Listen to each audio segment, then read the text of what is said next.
Hello everyone and welcome to my channel.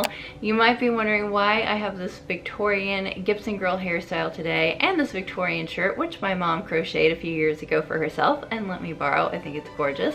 But that is because I'm super excited to celebrate Victober. What is Victober, you might be wondering?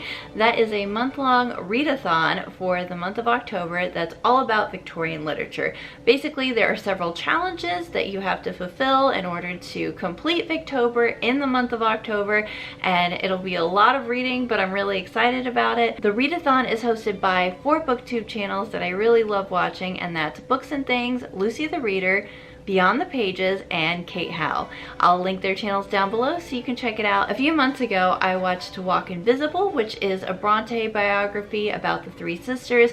I knew a little bit about Emily because I love Wuthering Heights, but I didn't know as much about the other sisters. And of course, I knew a little bit about Scarlet, who wrote Jane Eyre, but it made me really interested in the Brontes and Victorian literature in general. My comfort zone is kind of Jane Austen, late 18th century. I did a lot of English literature classes and a lot of self-study for those eras. And then when I saw some of my favorite booktubers talking about hosting Victober, I knew I had to participate because I thought it would be so much fun to read a few Victorian classics that I haven't gotten around to and just connect with other people who love classics as much as I do. If you love classic literature, write classics in the comments below. And if you're planning on participating in Victober, write Victober in the comments below. And if you've already made your TBR, if you're a booktuber or a vlogger, I would love to check out your TBR list. So Kate's challenge in the readathon is to reread a Victorian book. So I have a couple of options here. I'm still kind of debating between the two, but that is either Jane Eyre or Wuthering Heights. Wuthering Heights is actually the first classic I fell in love with. Shakespeare was the very first classic author that I fell in love with when I was 12. But Wuthering Heights, I think I was about 15. I had to read this for school and I devoured it. And all the characters are horrible people. Heathcliff is very toxic, but it's so lyrical and beautiful. It almost reminds me of reading poetry. It's a very surreal gothic world, and I just absolutely love this story. So I'm thinking of rereading this one just because I love the story so much, and it's been a really long time since I've read it. But I'm also really thinking about Jane Eyre, which I'm leaning towards reading this one because I didn't love Jane Eyre. I like the movie versions, but I just really struggle with it. I don't really love Mr. Rochester. I know he's supposed to be the swoony love interest, but I would much rather have Mr. Darcy or Gilbert Blythe.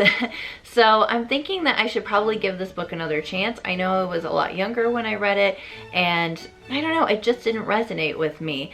And I really want to like it, especially after watching To Walk Invisible. I have a lot of respect for Charlotte Bronte. It used to irritate me that Charlotte Bronte didn't really like Jane Austen's writing, and I am just such a Jane Austen fan, so I think that like put me against her a little bit to begin with. But as I was watching To Walk Invisible, I realized what a strong and courageous woman she was.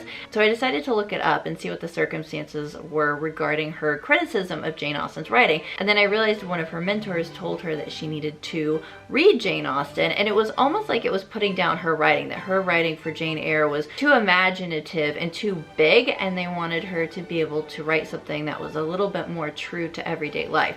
And so that's where her criticism came from. And so I can kind of understand. I think if someone criticized my writing like by comparing it to someone else and saying, well, I don't really like yours as well because it's not as good as this other person, I think that would feel like kind of insulting. And so if you read that author, which Charlotte Bronte did, she read Jane Austen after that, I think she was probably going into it like feeling a bit defensive. And so I don't think she gave Jane Austen a chance just because her own writing was being compared to Jane Austen's, and I guess I can forgive her. I think I'm probably going to read Jane Eyre, but if there's time, I might throw in Wuthering Heights. I would like to get another edition of this. This one is a beautiful cover of Jane Eyre, and it has Jane Eyre on the front there, but it's one that my mom got me a long time ago, and I really love it, but it doesn't have a lot of explanatory notes, so it doesn't even have translations for the French sections in this, and I don't know French terribly well, so definitely going to have to get a new edition of that. The next challenge is to read a book by a female Victorian author, and you get bonus points if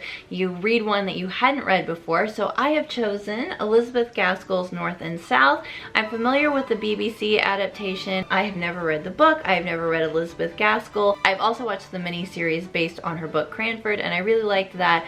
So I thought it would be fun to finally dig into Elizabeth Gaskell. A lot of people say that she's similar to Jane Austen, but she has sort of a social justice slant. And I'm also really interested to find out a little bit more about the conflicts between the North and the South of England. I know that in America, the North and the South have very different cultures. I've heard that North and South of England have very different cultures. I do have family that's from the North, and I have visited England several times, and I love it there, but I guess it's just never been brought to my attention how much of a deep history there is between the two cultures, and kind of a divide in the industrialization and then the countryside, London. So I'm interested to see a little bit more about the history and the two perspectives, especially at this time, which is during the Industrial Revolution. North and South tells the story of Margaret Hale, a southerner newly settled in the northern industrial town of Milton, whose ready sympathy with the discontented mill workers sits uneasily with her growing attraction to the charismatic mill owner John Thornton. I've heard it's an amazing love story, which I always love a love story, especially with a little bit of social justice and social commentary in it. So I'll let you guys know when I do my wrap up what I think of Elizabeth Gaskell. Katie's challenge is to read a book that's either under 200 pages or over 500 pages. So I was trying to look for a short book because I would like to complete this readathon and not set too high of a goal for myself. So I don't think I'm going to do the over 500 pages book, but I am going to read A Study in Scarlet by Sir Arthur Conan Doyle. I have always wanted to read the Sherlock series. I think this would be a great place to dig in since it is the very first book in the series, and I might do it on audiobook from my library if I'm a little bit stressed or busy trying to read the other books. We'll see, but either way, I am going to get that one from the library. I do love the BBC Sherlock series, and I also love this YA book that I recently read, the first one, which is A Study in Charlotte, and it's based on Charlotte Holmes and then Jamie Watson, so it's a little bit of a love story. Jamie Watson is the descendant of Dr. Watson. So I thought it would be fun since I loved this book so much and want to read the rest of the series, and since I love Sherlock so much, I thought it would be really fun to see what the original story is all about before I finish the rest of this series. Now, Lucy's challenge was a little bit more difficult. It is to read a book that is underrated and was published during the same year as your very favorite Victorian classic. And so since I said my favorite Victorian classic is Wuthering Heights, I was planning to read Agnes Grey by Anne Bronte, which is Emily Bronte's sister,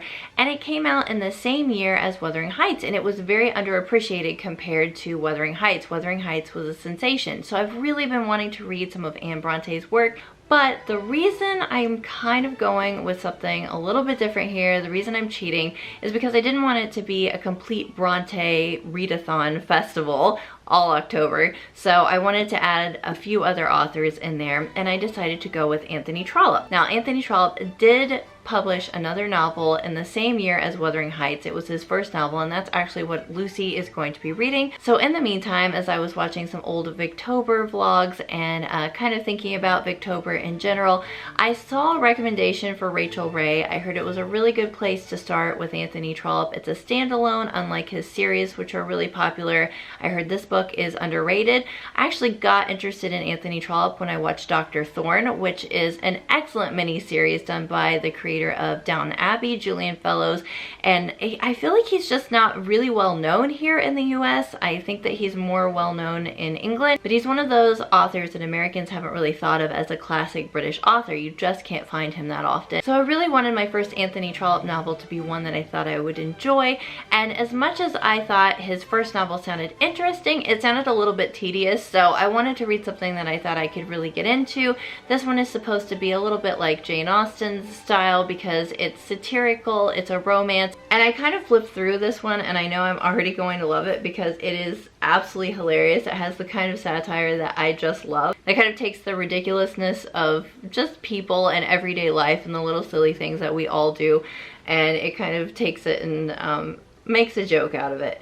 So it says, Trollope's warmest and most intimate scenes of provincial bourgeois life, his most detailed rendition of the social and physical topography of a rural community, and one of his most poetic love scenes. From what I've read about the book, the love story is kind of a star-crossed love story, but I think it's going to have a happy ending. I hope so. So I'll let you guys know what I think of this. I'm really excited to read Anthony Trollope. Again, it's a little bit of a cheat here because it is not published in the same year as my favorite Victorian novel, but it is underrated, so I'm excited to read it. And another bonus one that I'm thinking about reading is this Best Poems of the Bronte Sisters. I've been wanting to read Emily Bronte's poetry, and it also has, I think, Charlotte, yeah, it has Charlotte and Anne's poetry too.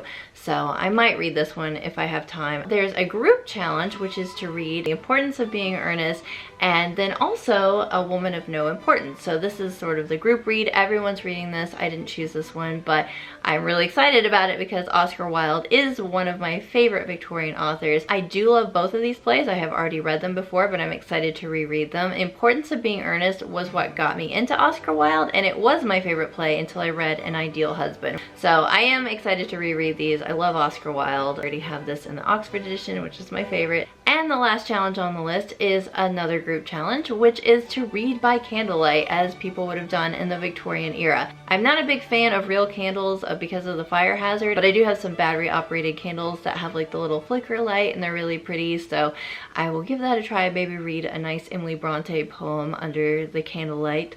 And I will probably film a reading vlog if I have time at some point during Victober, and I will definitely be filming a reading wrap-up. So if you guys are new to my channel, make sure to subscribe. Welcome if you're new. I'm excited to meet some fellow classics lovers. It's kind of hard in real life to find people who love classics as much as I do, which is why I've loved watching these vloggers who are hosting Victober, because they make so many vlogs about classics. And so it's kind of fun to connect with other people, even if it's just through watching their videos and realizing that, hey, they like the same thing I do. So if you guys like classics too, then I'm excited to have you here. Let me know some of your favorites down below. And if classic books really aren't your thing and you're just watching this vlog because you subscribe, thank you so much for watching, and maybe this inspired you to pick up a few books that maybe you wouldn't have thought of otherwise, and check out a few other YouTubers that talk about classic literature and Victorian literature. And until next time, I'll see you real soon. Bye!